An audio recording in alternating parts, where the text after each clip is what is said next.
There we go. Okay, we are live. All right, good morning and welcome to the House Environment Committee. This morning, we're going to begin our day talking about proposed language for a 3-acre that we're going to walk through in our legislative council. Morning, Michael.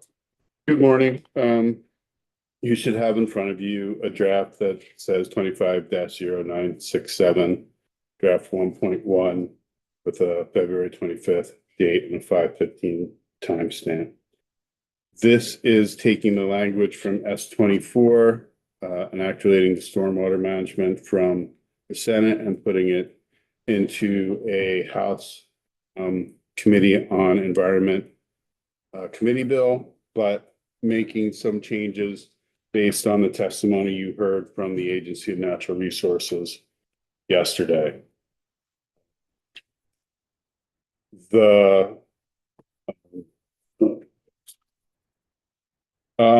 How would you like me to proceed?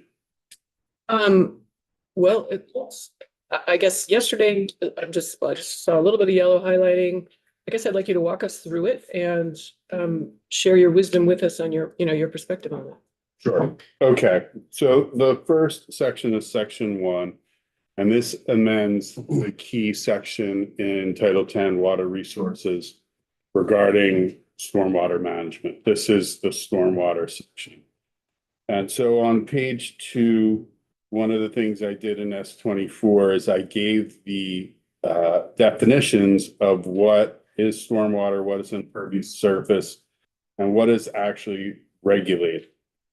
So you'll see that on page 2, line 13 through 16, regulated stormwater runoff is precipitation, snowmelt, and the material dissolved or suspended in precipitation and snowmelt that runs off impervious surface and discharges into surface water or into groundwater via infiltration.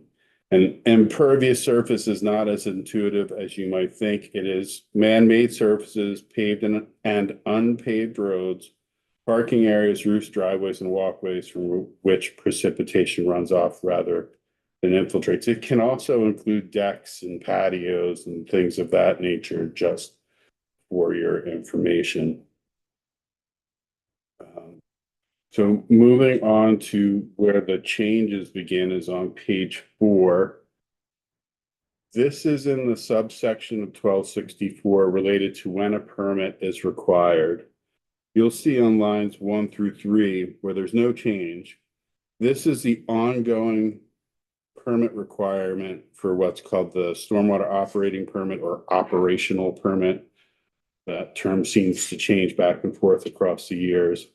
Well, this is where you are required to get a state permit to commence the construction or redevelopment of 1/2 of an acre or more of impervious surface without first obtaining a permit from the secretary. So that was originally enacted in 2004. And it was originally 1 acre of impervious surface. And you reduced that to a 1/2 acre, 2016. And what this language requires is you comply with the stormwater permitting rule. Stormwater permitting rule requires you to comply with the stormwater management manual rule. So the permitting rule is kind of the process, the procedure you go through to get a permit, and the manual is what you do on site. It's how you determine what measure you're going to do. And you will hear people say that they do an engineering analysis. It used to be called the engineering feasibility analysis. And the goal is to try to get 100% reduction, although it's not a hard and fast goal anymore. But that's kind of what the goal is. And you heard Neil say yesterday, and I think this is an important component that maybe was not fully digested, is that they want to waive, or potentially they'd be open to waiving impact fees for the 3 acre. And what that means is when you go out on to do your feasibility analysis, your engineering analysis, you look at what you can do on that parcel to comply with the management manual in order to get your permit. And most people can't do 100%. They can't hit that goal on site. It's just difficult. And so they pay a fee. Neil said it's a fee per acre, but that fee per acre reduces depending on what you have done on site. So I think today it's $50,000 an acre as the impact fee, which then you reduce based on what you've done in your management measures. Waiving that fee is a big thing. I actually struggle with really even getting my head around it because so why wouldn't everyone just apply to waive the fee and get out of this? Well, you're gonna have to, when you get to the point where you have to pay an impact fee, you have to show what you have done. Right? And so you're still gonna have to show what you have done. You'd have an engineering analysis to show Right. how expensive it would be to do it or that it was impossible to do it. And then you could. Right. It's usually about site constraints and you can't do what you need to do on that site. Now, you might think that this is like some crazy new, idea, but this is how you do septic. This is how you do wastewater systems when they fail. When you have to retrofit a septic system, you go in and you do what's called the best fix. And they don't have to necessarily meet everything in the wastewater rules. Sometimes because of site constraints, they can't do anything. You're seeing that up in like Colchester these days. It's like right along the lake, the systems are failing. They were like, we can't even put in a group mount system because it couldn't comply. So that's why they're doing the sewer project up there. But in other places where you can do something, you do the best fix. And A&R actually uses the best fix term when they're talking about stormwater retrofits. They say best fit, but then you have to pay the impact fee. If you take away that impact fee and they're just doing best fit, that's a big deal. Representative Austin. And and once Senator- it's fixed, is it no more fees? No, there are fees, ongoing fees. The operating permit is a continual permit where you have to apply for and maintain the fee. Remember, that's kind of why some of these systems are in the situation that they are in. The permit was originally given to the developer, and the developer didn't transfer it properly to the property or to a homeowners association. So the permit lapsed. They didn't maintain, and I think Kevin said there was a situation where they had a permit, but then they failed to maintain it, and that brought them into 3 acre. And like that has happened. Representative Sakowicz. Do property owners have the ability to choose whether to pay an impact fee or do the work if one's more economical than the other? You pay the fee once you've done what you can do, right? So there are situations theoretically where you can't do anything. But I don't know how the agency really handles that. For me, that's a theoretical construct. You would need to talk to Kevin or somebody from the agency about what they do in those situations. There are neighborhoods out there that I've heard of that can't do anything. I'm thinking more about where like you could do something, but it's really expensive and it'd be cheaper to pay the impact fee. Is that something that they can do? You're supposed to do what you can physically on site. Neil Even if it's Really expensive. really expensive. Yeah. Neil referenced yesterday that EPA in the TMDL, they don't consider cost except do you have money to do everything that you can do, that you've committed to do. So they're not really concerned about if it costs a lot. They're concerned about meeting the load. Now, outside of the TMDLs, The EPA is not applicable because this is a state permit program. It is a state permit program. That's why you can waive it and take away the requirement in the Connecticut or the Hudson, because it's not subject to a phosphorus TMDL and it's a state permit, so you can say it's not applicable there. Representative Chapin and then Tagliavia. I was gonna address that question. I had a lengthy conversation yesterday about the use of impact fees. But that got answered. Tagliavia. With respect to, there's a couple of mines and like the instance with the Rutland Fair. They can't manage to do it because of cost. They go belly up. The pollution doesn't go away. Place is still there. Now there's nobody to help at all deal with the pollution. What's the state's role? What's our role? Are we all of a sudden the custodian of the property and we're responsible?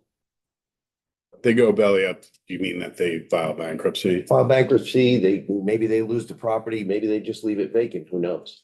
And Now will what? probably join the list of creditors. So then A&R would go in and do the whatever 3 acre. It's possible. Then that would become what's called a non-regulatory site. So the regulatory entity subject to the regulation is gone, bankrupt. That becomes a non-regulatory site. That opens up for people who want to do offset mitigation. A big project that they could do offset mitigation on. Because it's now no longer a regulatory project, it becomes a non-regulatory project.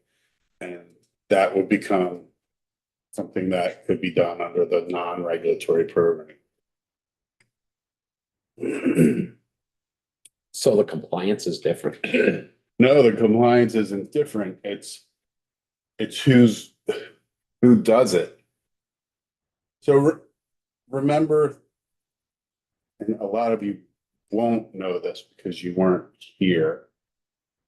In 2017, 2018, after the TMDL was approved, A&R came forward and said, we're not going to be able to meet all of our load reductions from developed land just from regulatory programs, just from requiring certain people to get permits. We have to go out and do other projects and watersheds that are not regulatory, like stabilizing a stream bank, putting in forested buffers, doing things that reduce the non-point or the point flow, but are not regulatory required under a permit.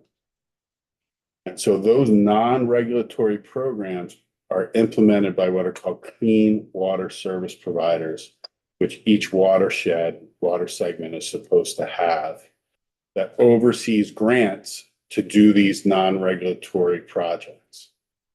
If you have a situation where someone was regulatory, they go bankrupt, they dissolve, there's no longer a corporate entity of any kind to require to get a permit, you can shift that into the non-regulatory pool, and the clean water service provider for that water could do projects in that, on that land in order to reduce flow. Reduce load, I should say. Representative Pritchard. So if that land then is sold, is it compliant or do they have? Well, it depends on what has been done on that land between when the corporate entity went bankrupt and when it was sold. If not everything was done to bring it into compliance with the 3 acre requirements, then the new owner will be subject to the 3 acre. And would that have an encumbrance on it? When, Yes. okay, If you didn't have a 3 acre and you were supposed to have a 3 acre and you sold that, yes, it's gonna have an encumbrance on it. Most likely what's gonna be required is that you create an escrow account and put into that the estimated cost of compliance. Which would be the case for any permit. So I think Yes. I'd like to reel us back into the draft here before us. And actually, I think the question on this page 4 for the committee's consideration is whether or not we remove the Connecticut River watershed from these requirements as a higher level policy question. Yeah, so that's page 4, lines 7 and 8. This is in S-24. The language about located within Lake Champlain watershed and the Lake Memphremagog watershed, Magog, will limit 3 acre just to those watersheds. And then Neil yesterday said it should also say, or the watershed of a stormwater impaired water. I appreciate that you added that clarification language. Do members have questions or thoughts about the Connecticut River question?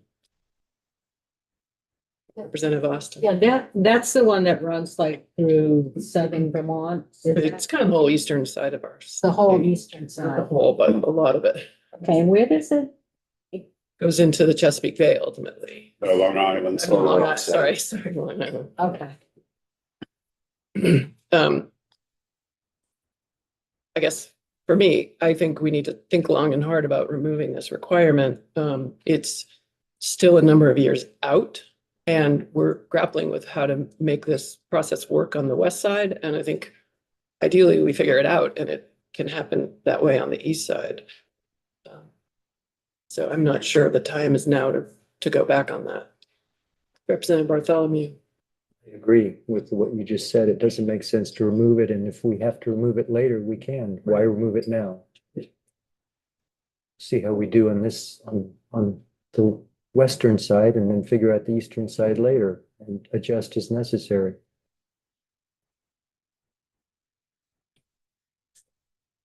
Thank you.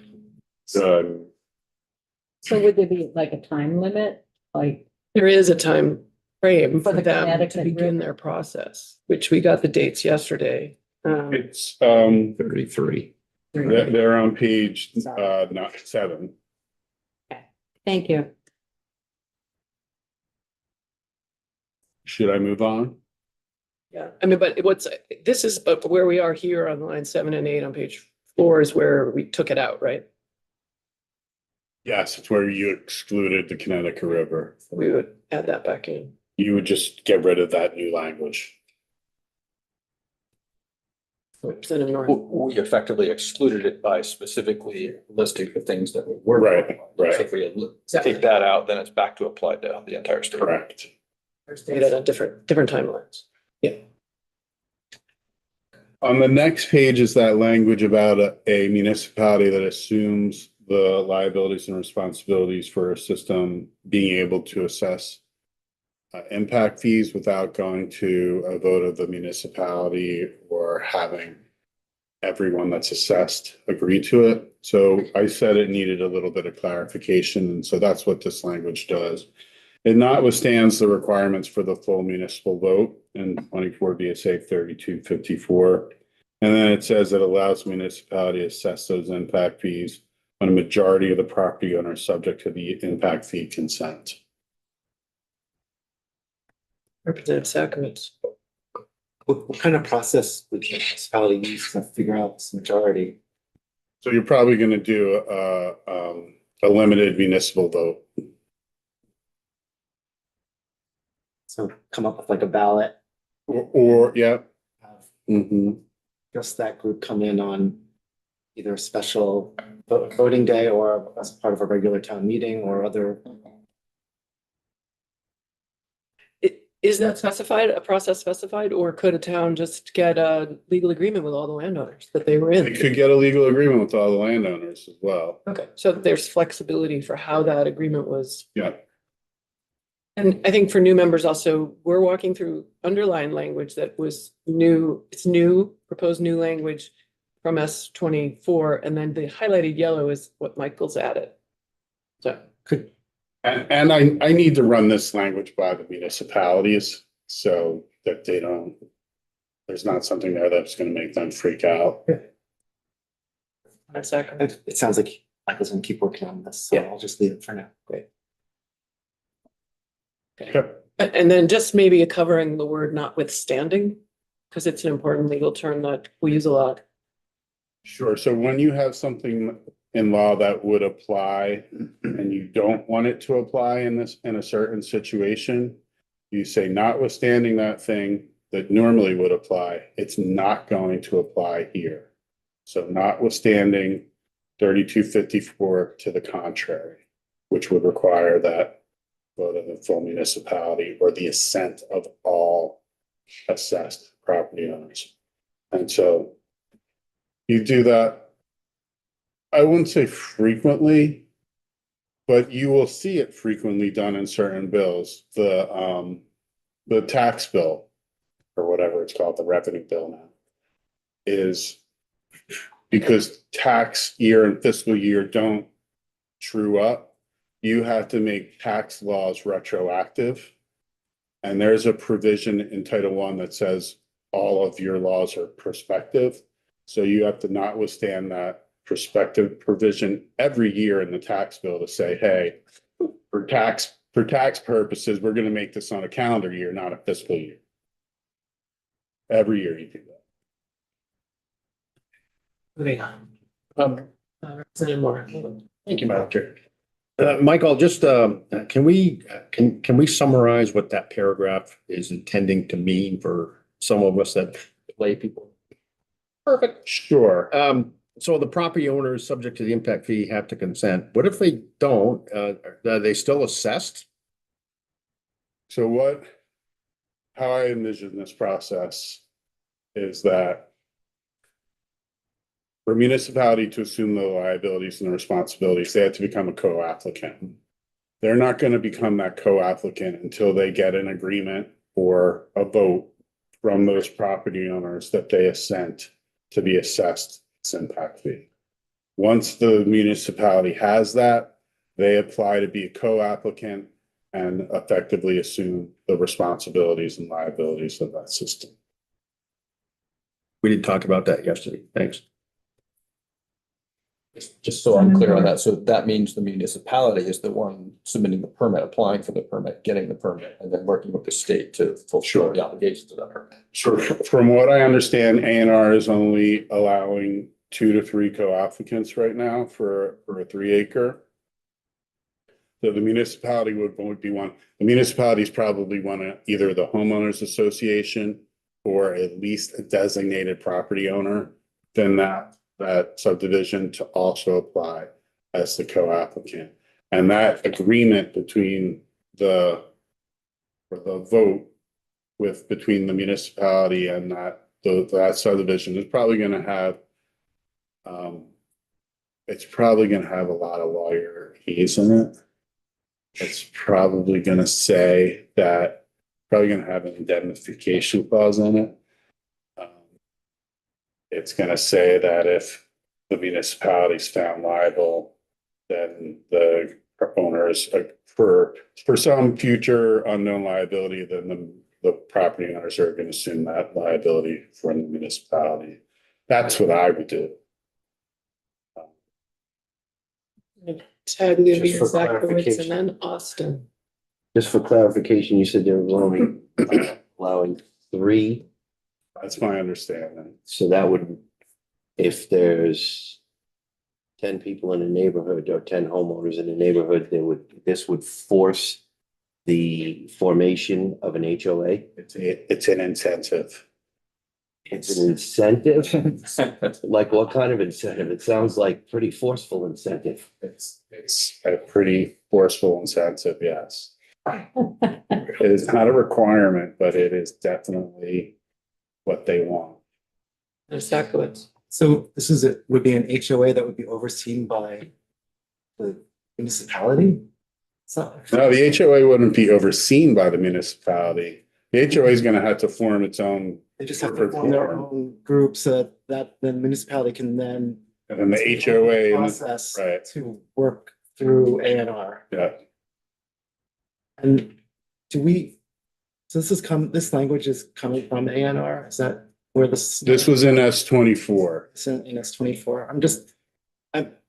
Do we have reason to believe that municipalities will be wanting to take this on? Because like, Some, but not all. if this came to my town manager would say, absolutely, there's no way we're doing this.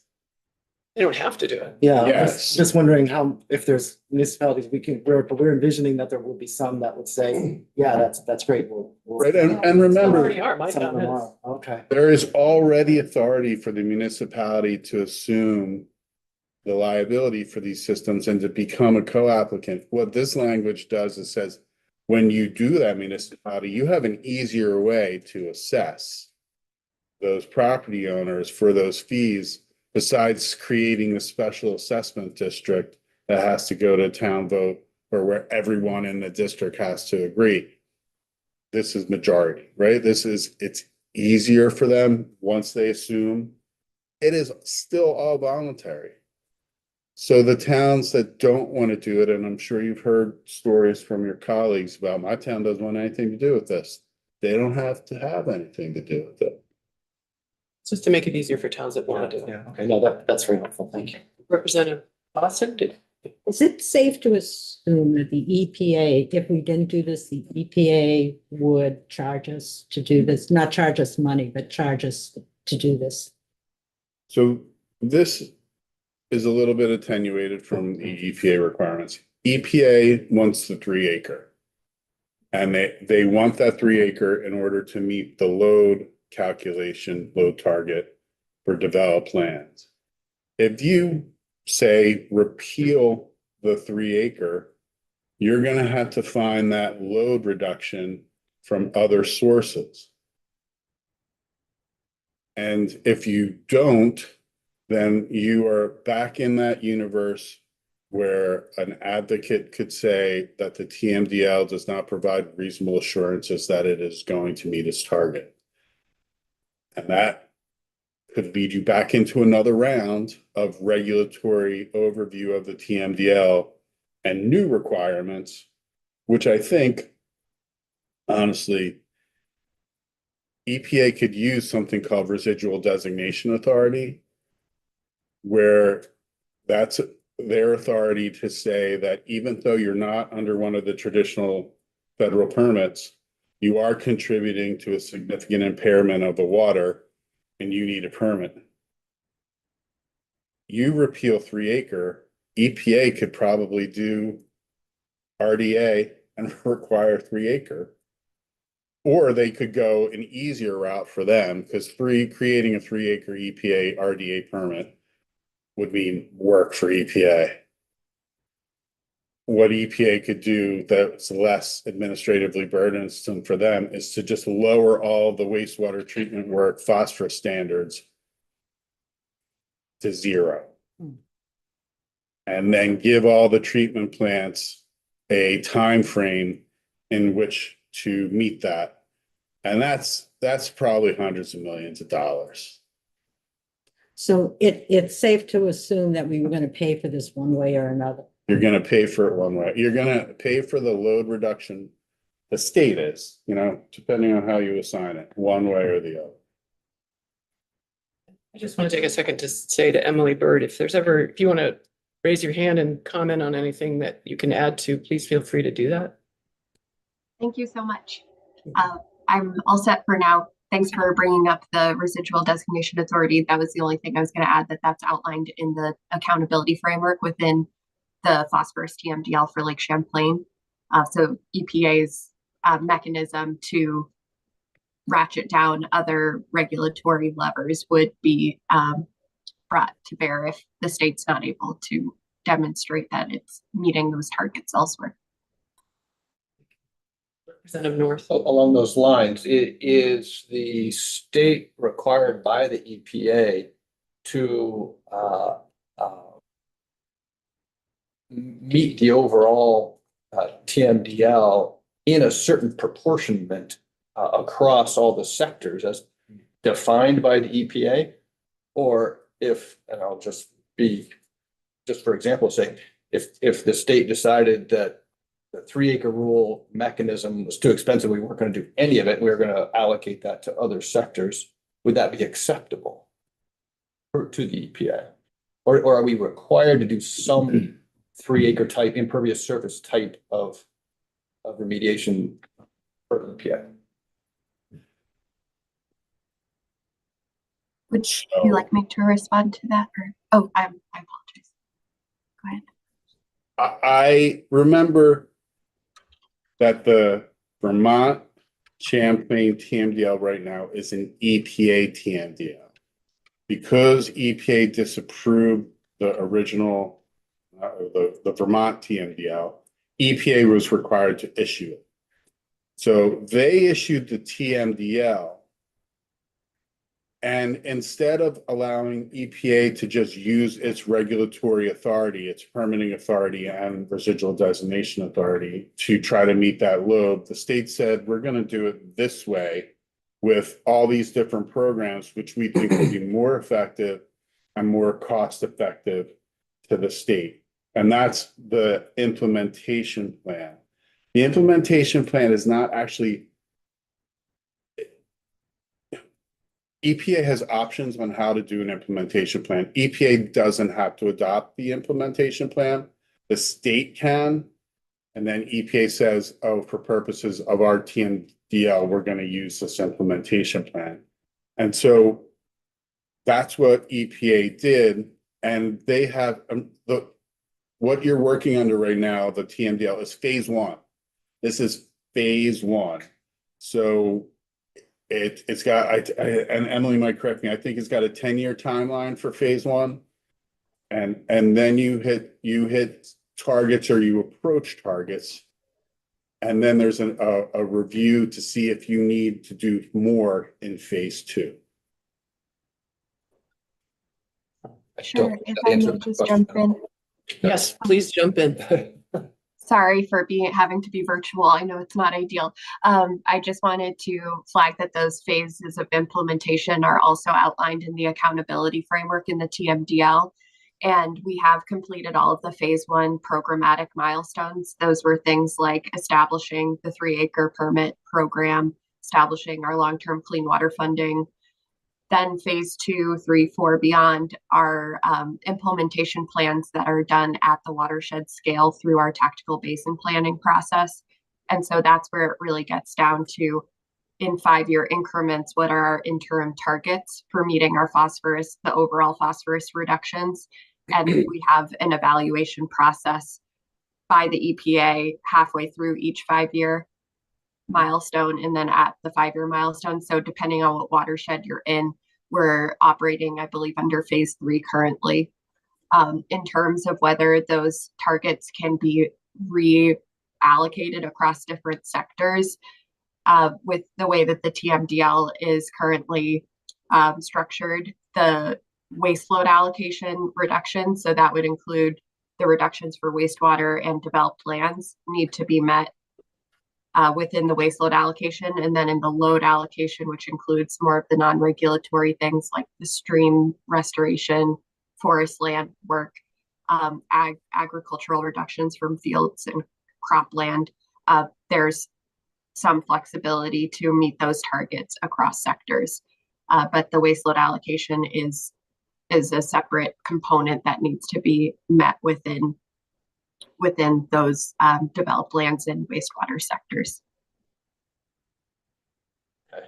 I believe that did answer my question with an affirmative that we are bound to the EPA to do a fraction of the remediation within particular sectors. We can't back away and say we can get more bang for our buck in a different sector and thereby trade out remediation one sector for another sector to meet the overall total. We're not allowed to do that.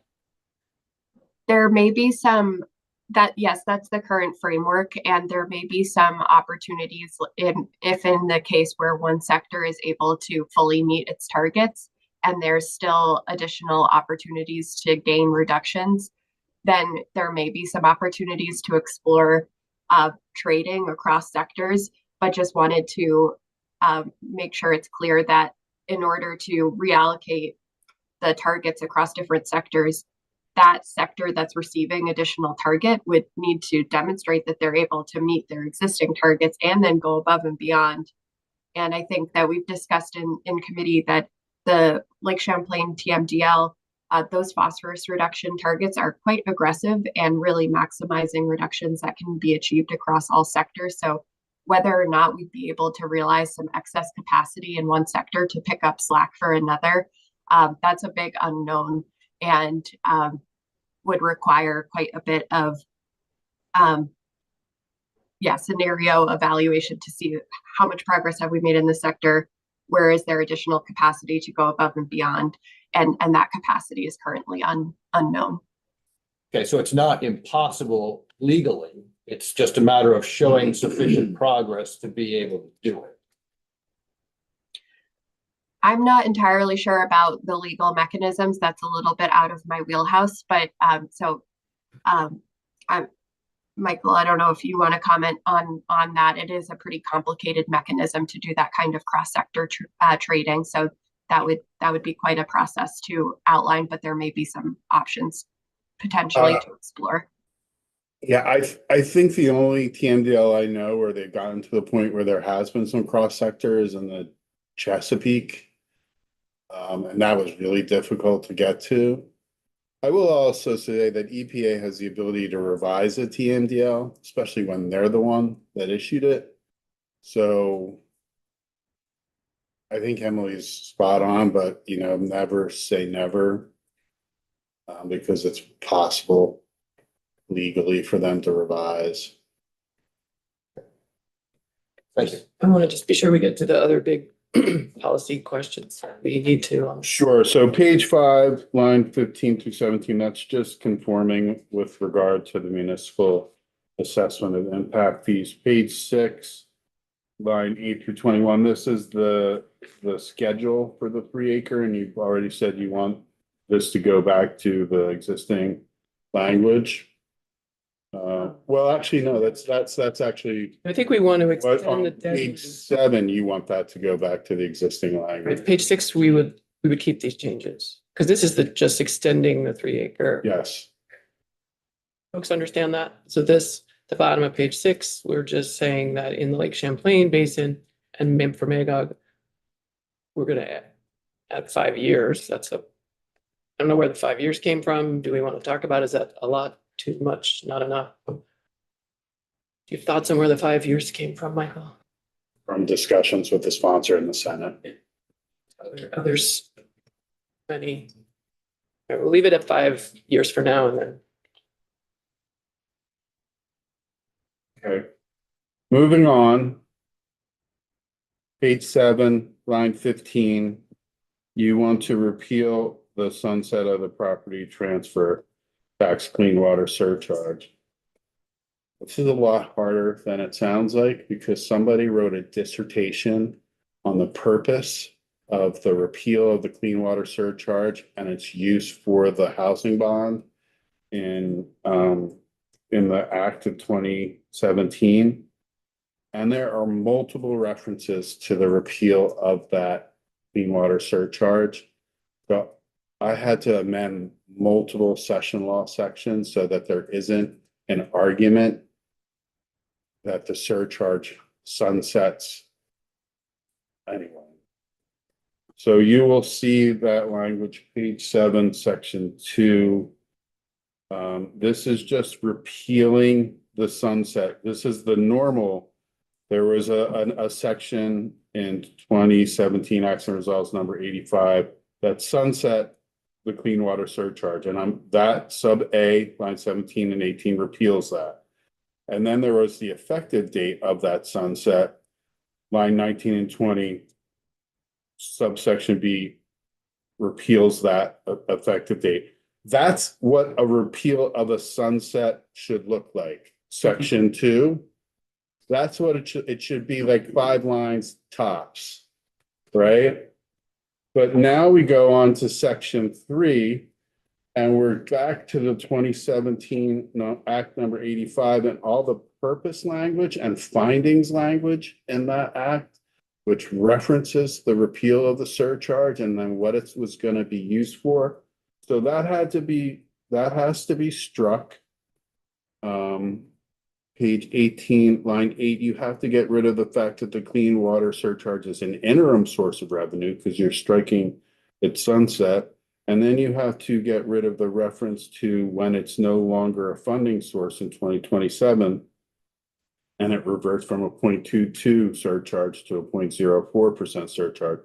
So that's, again, in the purpose section of Act 85 of 2017. And then again, in Act 85, in the effective dates, you have to strike the reference to the clean water surcharge being reallocated to the Vermont Housing and Conservation Trust Fund.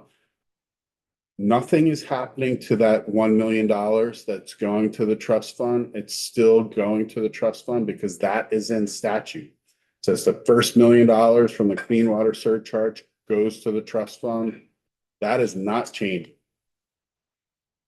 But then we have another section in Act 85, another purpose section where I had to go in and make conforming changes based on what the surcharge is today.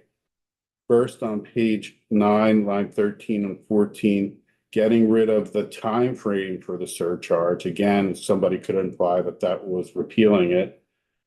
Correcting what the current surcharge is. It is not 0.2, it is 0.22.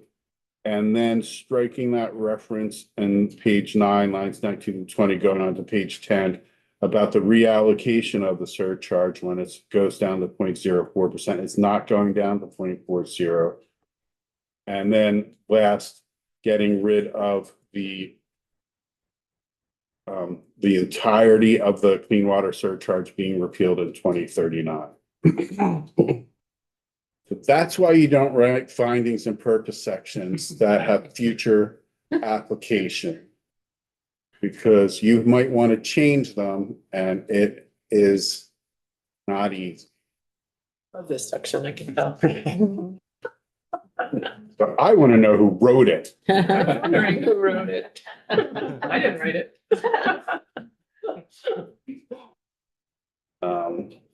Anyway, you get to clean it up.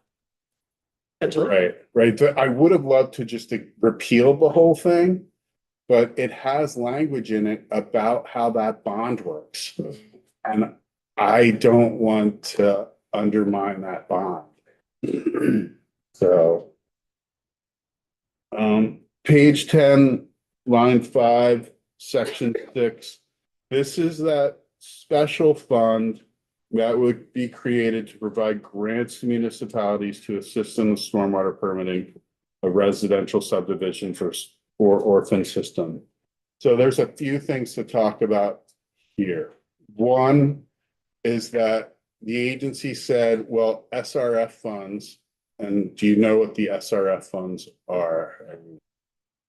So under the Federal Clean Water Act and the Federal Safe Drinking Water Act, there is money that's provided to every state every year to do infrastructure projects for water, wastewater treatment, stormwater, drinking water treatment, drinking water services. And that goes into a revolving loan fund. And that loan fund is generally available to municipalities, but it's also available in some instances to municipalities working with private entities, and in very narrower instances to private property owners. It's a revolving loan fund, which means when the money goes out, there's an agreement for the money to be repaid, but it's repaid at a low submarket or no interest rate. And there's also opportunity for the loan to be forgiven. So you can turn a loan into a grant, but that's not guaranteed. Now, it's a great program. It's very popular. It helps municipalities do their infrastructure work, but it's very popular. There's a lot of demand on it. And because there's a lot of demand on it, there is a rule that sets up how the priority is going to be determined for awarding grants to all those municipalities that apply. Right, so stop right there. Why would that not be something that's attractive to a municipality to do these stormwater system retrofits. Because it's a liability. It's a liability that they take on. They have to go to their select board to get approval to assume that liability. They have to go to A&R and go through the SRF process to apply and do all of that. They're not going to get their award in the first year, most likely, unless, and I'll talk about the unless in a minute. And so they're in the priority system. It's going to take a couple of years for them to assume a liability, a loan, that they're going to then be on the hook to pay off. They want a grant. They want a grant. And grants have conditions, they have criteria, but it's not a liability. It's not a liability that they assume ongoing into the future. So this is a grant program. Now, I said unless about what the priority would be, about how they would go into the priority rule and have to go through the same criteria review as anybody looking to upgrade their wastewater treatment plant or put in sewer, et cetera. Well, A&R can separate out some programs, and they theoretically can separate out a program just for these stormwater systems from the SRF. But it's still a loan, it's still a liability, and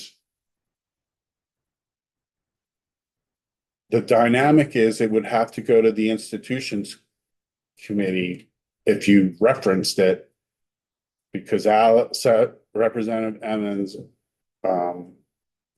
has an iron grip control over the SRFs. And so just be aware that if you're going in that direction, that opens up doors that you may not have expected. So, but to be clear, this is creating a different fund. This is a different fund. And I don't think, does this bill this doesn't reference the SRF. It was that DEC said they could use SRF to do it. DEC said they. And I mean, we say that they may be able to do that, but not without legislative and changes. Not if you want it to happen quickly. And the other thing that DEC said yesterday is that there are already grants that are available. The Water Quality Restoration Grant, the Developed Lands Grant. I can't remember the other one. The Enhancement Grant. Go ahead, Are you Emily. referring to the municipal stormwater implementation grants and the developed lands implementation grants? Yes. So they were created when you created the clean water service providers. And there are conditions on each of those grants. And that's the tiers that we're going to get to later here. No. Well, yes and no.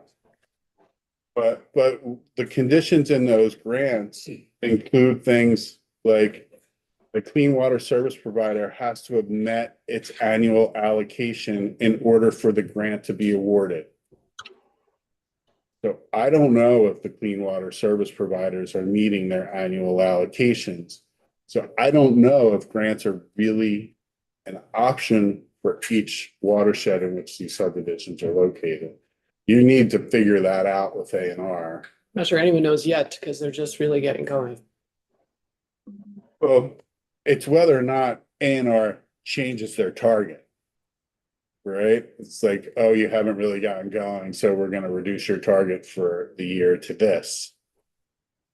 And that's a discussion with A&R. I don't know if those grants are currently an option, or they may not be an option in every watershed.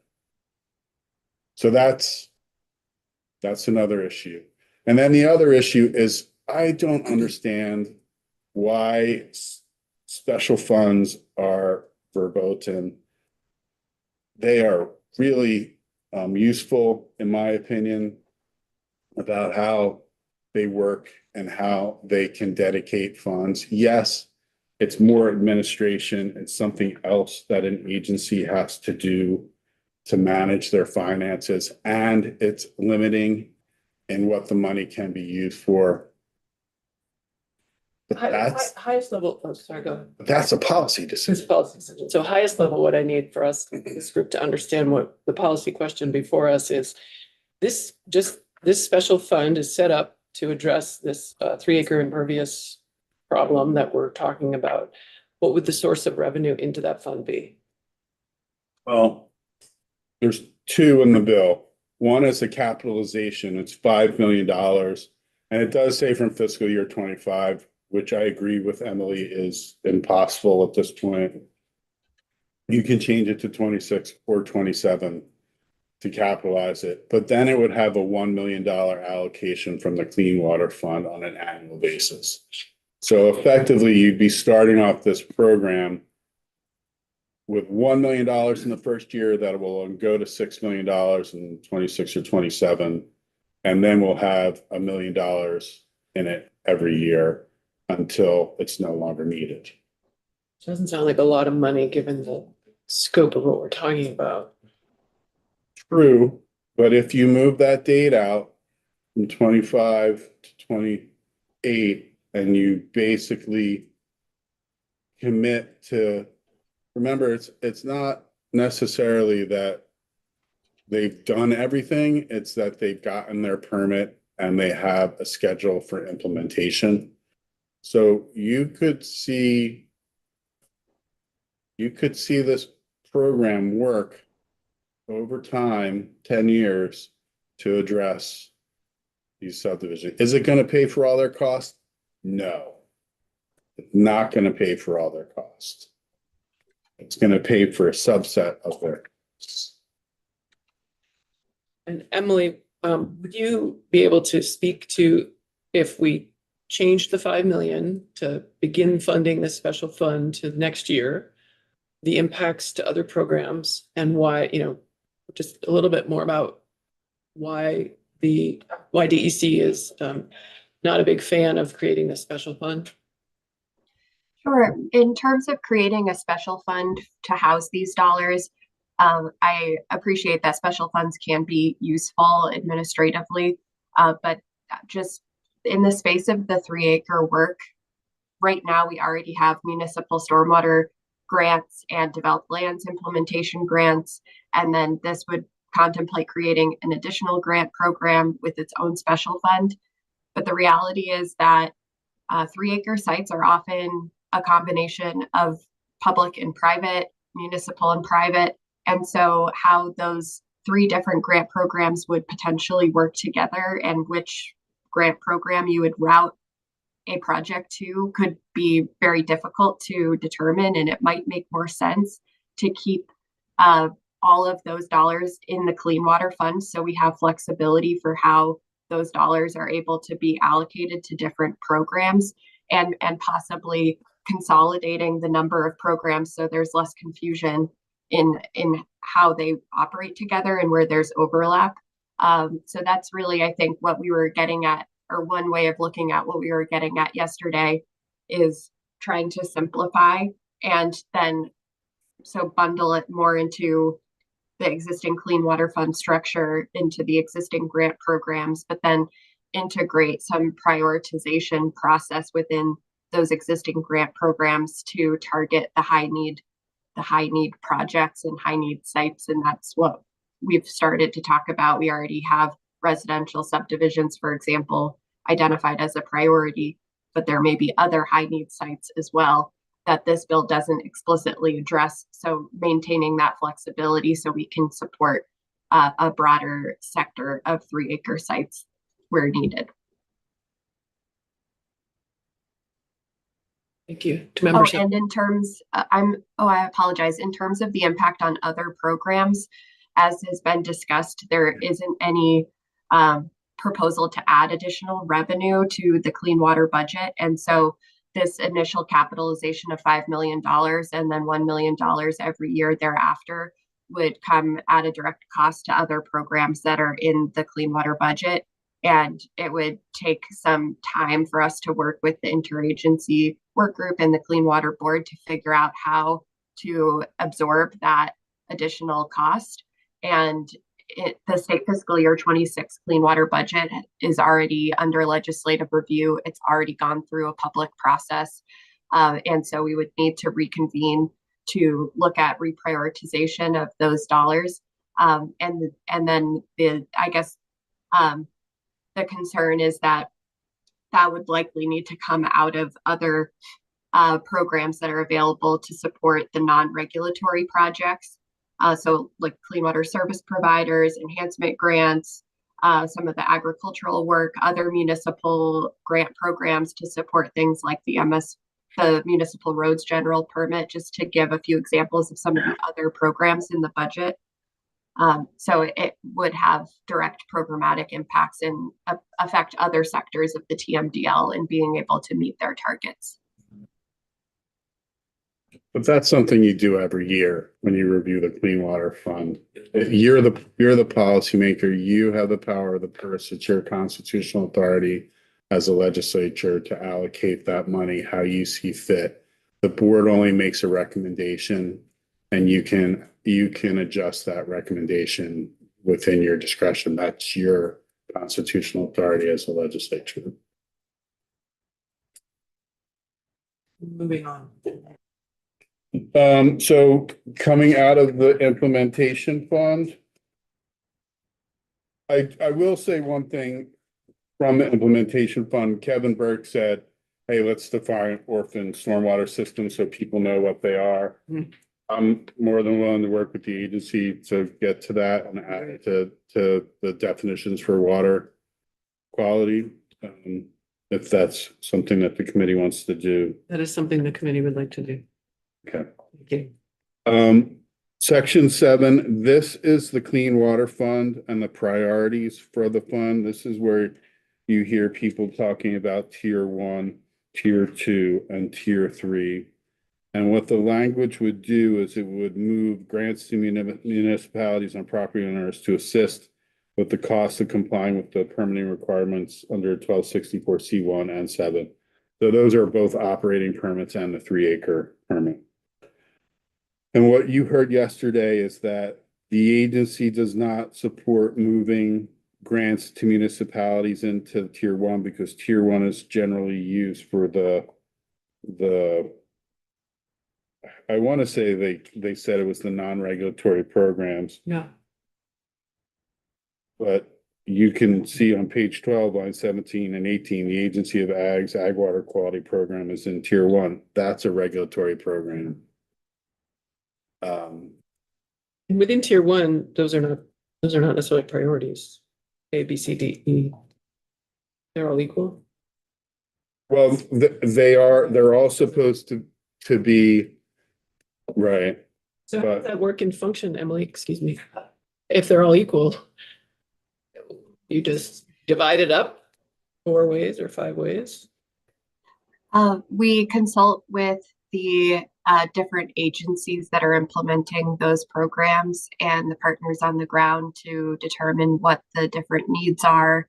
We also look at opportunities to leverage federal funding sources to enhance those programs, and we look at capacity on the ground to implement the dollars available. So there is consultation that takes place across the different agency partners to learn what the different needs are. And each of those programs are also not created equal in terms of the cost effectiveness or how much funding it takes to achieve the goals. So there's a little bit of scaling based on that. So it's not an equal split within those priority tiers. We look at what the programmatic needs and recommendations are.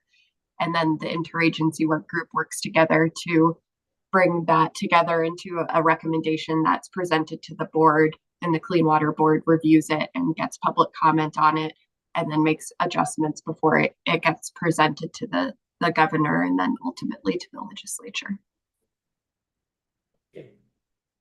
I do want to say something about the Ag Water Quality Program. The money that they get here is for administration of the program. is not necessarily going to the farmers to comply. There's an entire other financing system at the Agency of Agriculture to provide that money to farmers to help them comply.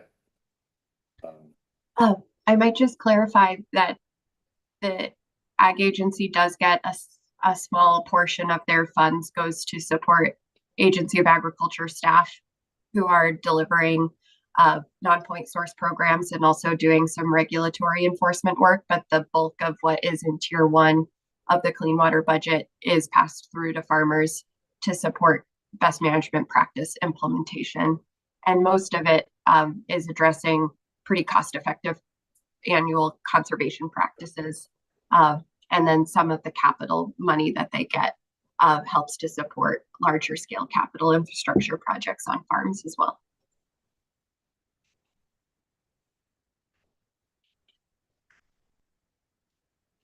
So that's what the language does in the before you is puts those grants to municipal property owners as tier 1. I can't remember what the agency recommended, moving them to tier 2 or tier 3. Two, I think there was agreement between the agency and advocates. So that is just the next one down. It does.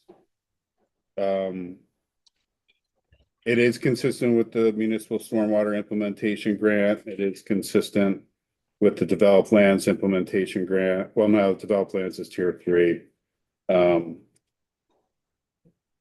But you could move it. It's your policy perspective how to move it. That's what we'd be doing if we went. Yeah, we'd be moving up from 3 to 2. Yeah. So I think just in that discussion about the grants, you have a couple of decisions you could make. You could look at the existing water quality enhancement grant program, the developed lands implementation grant program, and municipal stormwater implementation grant program to see if they can be streamlined and if some of the conditions within them don't need to be there anymore. And then where you want any grant program, whether or not you consolidate them or streamline them or not, where you want them to be prioritized in the Clean Water Fund analysis. Okay, moving on, page 14 is that appropriation of 5 million. It did say in S24 fiscal year 25, it's now fiscal year 26. But you heard Emily say why that's generally not recommended.